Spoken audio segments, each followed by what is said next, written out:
MK news 9 ಇನ್ TV ಕನ್ನಡಗೆ ಸ್ವಾಗತ. ಇಂದು ಬೆಳಗಾವಿ ಜಿಲ್ಲೆಯ ಹುಕ್ಕೇರಿ ತಾಲೂಕಿನ ಹೆಸರುವಾಸಿಯಾದ ರಾಜಾ ಲಕಂಗೌಡ ಜಲಾಶಯ ಇದರ ಇನ್ಚಾರ್ಜ್ ಆಗಿರುವ ಸಂಬಂಧಪಟ್ಟ ನಿಗಮದ AW ಇಂಜಿನಿಯರ್ಗಳು ನಿದ್ರೆಗೆ ಜಾರಿದ ಹಾಗೆ ಮೇಲ್ನೋಟಕ್ಕೆ ಕಾಣುತ್ತಿದೆ. ಏಕೆಂದರೆ 1961ರಲ್ಲಿ ಹಿಡ್ಕಲ್ ಜಲಾಶಯ ಪ್ರಾರಂಭವಿದ್ದು ಅದು 1977ಕ್ಕೆ ಮುಕ್ತಾಯವಾಯಿತು. ಹಿಡ್ಕಲ್ ಜಲಾಶಯಕ್ಕೆ ನಾಮಕರಣ ಹೆಸರು ರಾಜಾ ಲಕಂಗೌಡ ಜಲಾಶಯ. ಆ ಗೋಡೆಯ ಮುಂಭಾಗದಲ್ಲಿರುವ ಹೆಸರಿಗೆ ಬಣ್ಣ ಹಚ್ಚಲು ಆಗುತ್ತಿಲ್ಲ ಈ AWಗಳಿಗೆ.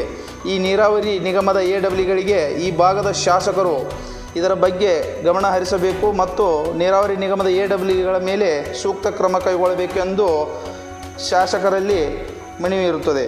MK ನ್ಯೂಸ್ 9 ಇನ್ ಟಿವಿ ಕನ್ನಡ.